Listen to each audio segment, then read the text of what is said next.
هل تريد أن تبيع أو تشتري منزل، سيارة، هواتف نقالة، أجهزة كهربائية، أي شيء مجانا؟ الحل سيلت فور، مثل الوسيط ولكن مجانا.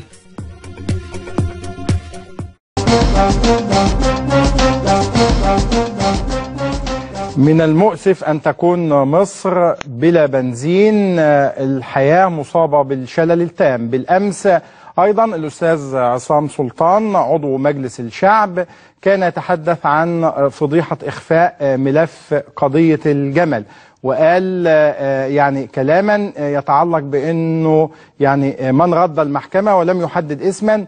قال أنه من رد المحكمة يعني كان مع المستشار عبد المعز إبراهيم يتفقان يعني لإخفاء ملف القضية.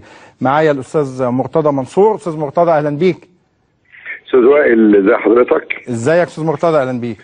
أستاذ مرتضى مش مصر بس، مش البنزين، البنزين والأمن والفلوس وللأسف الشديد محدش عايز يشتغل. أستاذ وائل انت عارف المسافة من مضامر القاهرة بتاخد ساعة. كان عندي واجب عزاء في مضامر اول امبارح، خدته في 4 ساعات، لان عربيات النقل اللي حضرتك شفتها في التقرير دي بتقف قدام البنزينه قافله الطريق. شارع احمد عرابي ميكروباصات صف ثالث ورابع يا استاذ يا استاذ وائل. مصر محتاجه تتظبط الزوايا. ده الجزء الاولاني. الجزء الثاني هكلمك في اللي احنا كنا بنتكلم فيه امبارح. الجزء الثاني اسمح لي ان انا اختلف معك فيما قلته ولم تابعك. انت عارف بتابعك من زمان يا وائل. الله يخليك. وقلت ان ما حدث النهارده هو انتفاضه القضاه. انا بعتبر انا كنت موجود على فكره في المحكمه. انا بعتبر ما حدث اليوم هو نكسه للقضاه اسوأ من مذبحه 69 لاسباب. حضرتك فتحت الباب لكل من يريد ان يحتل مكان دون شرعيه. حضرتك ما تزعلش بقى من المحامين اللي قفلوا المحاكم، ما تزعلش من المتقاضين اللي بيهجموا على القضاه، لانه ما ينفعش في غيبه رئيس محكمه الاستئناف المحترم اللي ماليش مصلحه معاه، الذي اشرف على الانتخابات مجلس الشعب اللي انا سقطت فيها، هو راجل محترم ونزيه. النهارده انا شفت منظر لا يليق بقضاة مصر، وبقول لكل قضاة مصر عندهم جمعيه عموميه. هم يدافعون عن استقلال وطهاره القضاء يا استاذ مرتضى. وائل خلينا، ما احنا هنتكلم دلوقتي. انا يعني خدني واحده واحده وانا مش يعني اسمعني بعدين هسمعك. بكره في جمعيه عموميه لقضاة مصر ان شاء الله. بكره نيابه ورؤساء نيابه ومحامين عامين وقضاه. غدا اهم الانتخابات دفاع عن ما حدث اليوم هو عدوان على استقلال القضاء. ما ينفعش انك تخش تقتحم كاتب وتطرد مستشارين محترمين من مكاتبهم على زعم ان الجمعيه العموميه تنحى امامها المستشار عبد المعز ابراهيم. هذا اذا حدث في كل موقع، فاحنا محافظ مش عاجبنا عملنا فيه قبل كده كفر الشيخ، ومش عارف رئيس شركه ايه عملنا كده.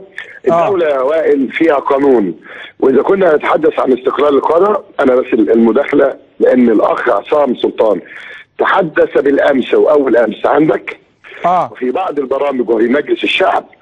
وانا امبارح انت عرفت ان انا كنت مع الاستاذ عمرو الليثي صديقك في قناه المحور، وتحديته انه يرد. وانا جاي لك بكره زي ما اتفقنا يا استاذ وائل بالورقه وبالقلم، بقول له يا استاذ عصام قدام مصر كلها لا تهرب من المواجهه. انا بقول لك انا بكره مع الاستاذ وائل اللي هو يكشف الحقيقه، وليس له مصلحه مع مرتضى او عصام. وائل مش من الفلول، وائل طول عمره راجل بينتقد في عز النظام، واحنا عارفينك يا وائل. اتقدمت لمحكمه الجنايات بسبب يوسف بطرس غالي وخدت سنه سجن من شريف اسماعيل لو تتذكر.